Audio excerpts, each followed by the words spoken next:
Hi everyone, welcome back to another episode of Ask Dr. Nick. My name is Dr. Nick Schmidlkoffer and I work for the Neurologic Wellness Institute. And on today's episode, the question is going to be, how do salad dressings negatively affect the brain? And this one is really important because there's a lot of people out there that eat or use traditional salad dressings, right? The salad dressings like ranch and balsamic vinaigrette and lemon vinaigrette and French and Italian, and all of these salad dressings contain vegetable oils, predominantly soybean oil. And we know that vegetable oils contain a lot of linoleic acid. Linoleic acid is an omega-6 polyunsaturated fatty acid, and these omega-6 fatty acids are very susceptible to rancidity, very susceptible to breakage of bonds leading to oxidants, which is why we take antioxidants to improve the ability for us to quench these oxidants that then we eat in food, which we shouldn't have to do. We should only have oxidants that just occur in our body from normal metabolic processes. But if we're basically eating or ingesting these oxidated rich oils that can completely detriment our health.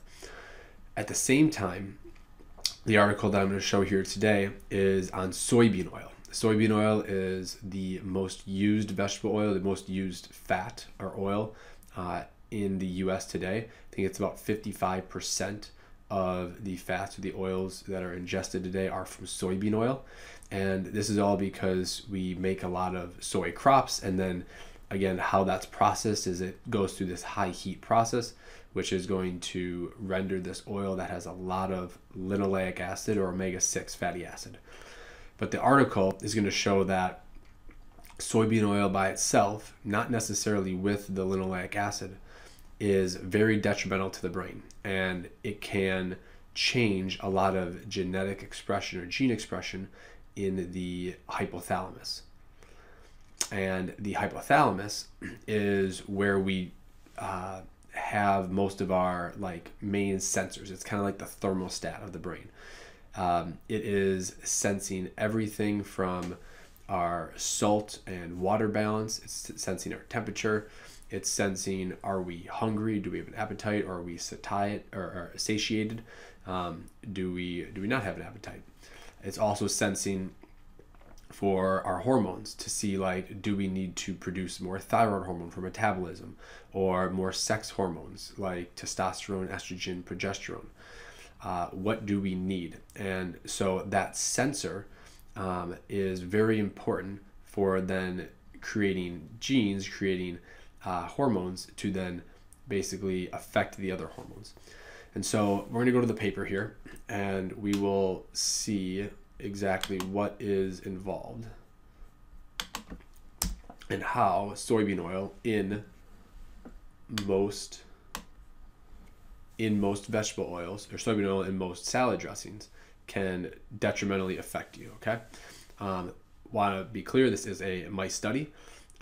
It's really hard to look at what they're looking at with genetic expression in humans, and so this is a mice study. It's called dysregulation of hypothalamic gene expression in the oxytocin system by soybean oil diets in male mice. Okay, so again, the hypothalamus, it's kind of directly behind, or basically through my eyes, right back in there. It's right in the center of the brain, and it's the master regulator of the neuroendocrine system, okay, or the endocrine system. And so this article was written in 2020 in the Journal of Endocrinology. If we look at the abstract, we know that soybean oil consumption has increased greatly in the past half century and is linked to obesity and diabetes. Here they performed mice-fed these isocaloric, basically same amount of calories, high-fat diets with conventional soybean oil. High fat is relative, as in there was more fat, but there was still a lot of carbs in their diet, and I'll show you that later in a sec. So soybean oil, high in linoleic acid, a genetically modified soybean oil, this Plenish one, and then one that's just coconut oil only, which is just saturated fat, has no linoleic acid in it. they found that the coconut oil had a negligible effect compared to the low-fat control diet. There's also dysregulated genes that were associated with inflammation, neuroendocrine, neurochemical, and insulin signaling. Insulin is our main metabolic hormone, and it's how we regulate our glucose control. And so I know it's not highlighted, but the OXT, the italicized version, is the gene that deals with oxytocin. Oxytocin is kind of like our love hormone. So it's released every time we give hugs. And so it's released directly from the hypothalamus or the posterior pituitary gland. And what will happen is when it's released, it makes us feel good and happy, right? Excited, energetic, those types of things. And of all the genes, which I'll show you later, that were affected, the oxytocin gene is the only gene that is affecting all of these systems: the metabolic, the inflammation, and the neurologic relevance. Okay, they found that oxytocin immunoreactivity in the supraoptic and paraventricular nuclei of the hypothalamus, and this is a lot. Basically, these centers in the hypothalamus was reduced. Okay, so the immunoreactivity was reduced. Basically, the hormone of oxytocin was not being expressed. Whereas the plasma oxytocin and hypothalamic OXT were increased. Okay, so basically the oxytocin, the protein itself, wasn't binding to sites in the hypothalamus. It wasn't affecting the brain. It wasn't making the mice feel good after soybean oil diets. However, the OXT, so the gene, was being transcribed. It just wasn't being translated into a protein. It wasn't active, and so that's just an important aspect there. And they postulated that neither. So there's the stigmasterol, which is another component in soybean oil, and linoleic acid is responsible for the effects of soybean oil in the diets on oxytocin. So basically, there is something else that's going on with soybean oil, something that's inherently bad or problematic with soybean oil that is affecting the diets. Or that is affecting the hypothalamic genes expression. Okay, so of course I skipped one. Let's go back up. Just real quick, I want to show what the diets looked like.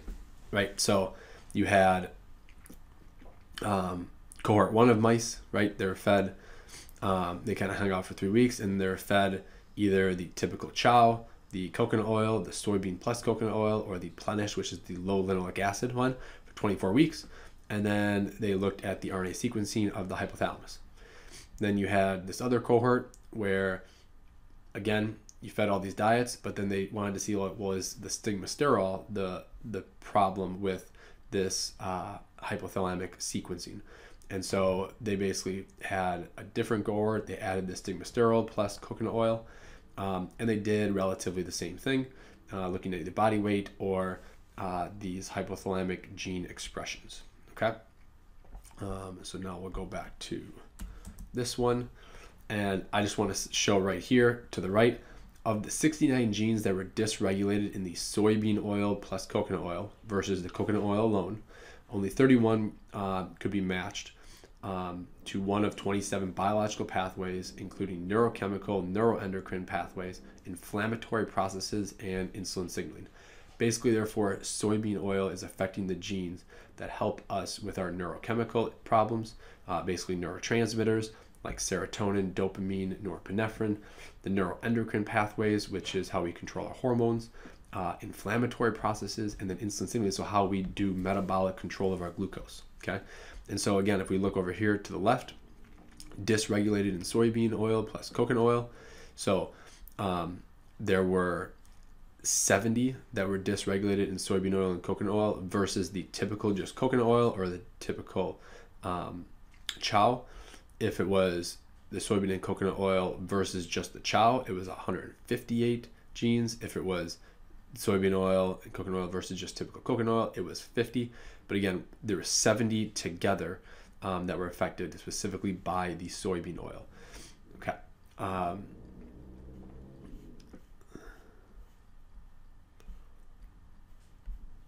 then, again, a lot of these genes are related to all these inflammatory processes. Okay, and so that's what I kind of want to show next. Right here. Okay, so common genes in the soybean oil plus coconut oil and the plenish oil plus coconut oil. Okay, so oxytocin was affected in both. Now, if you look at this, there were multiple genes that were affected that control inflammation. Here's one example. Multiple that were affected that control the metabolic health. Here's one example. Again, there's combinations that affect all of them. Neurologic health. Okay, oxytocin is the one gene in the center that is affected by, or that helps affect or helps control metabolic, inflammation, and neurological health.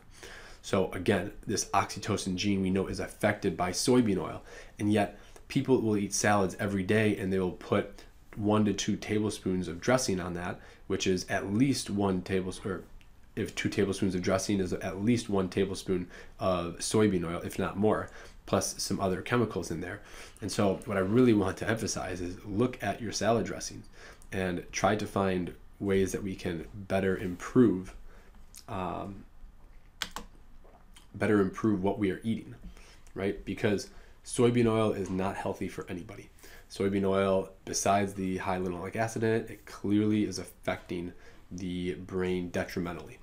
And so what I want everyone to kind of think about is look at the back of the bottle, look at the ingredients of the salad dressings that you are buying in the store, that you are putting on your salads, or you're putting on anything else. Ranch is one of the biggest culprits. And so if you can do better by one, either maybe, now I'm not promoting any brands, but I do like Primal Kitchen. Primal Kitchen brands by Mark Sisson. They don't use any soybean oil. It's all avocado oil, so it's much better. But at the same time, you can make your own salad dressings at home. And you can just use some olive oil, avocado oil, and some spices or seasonings.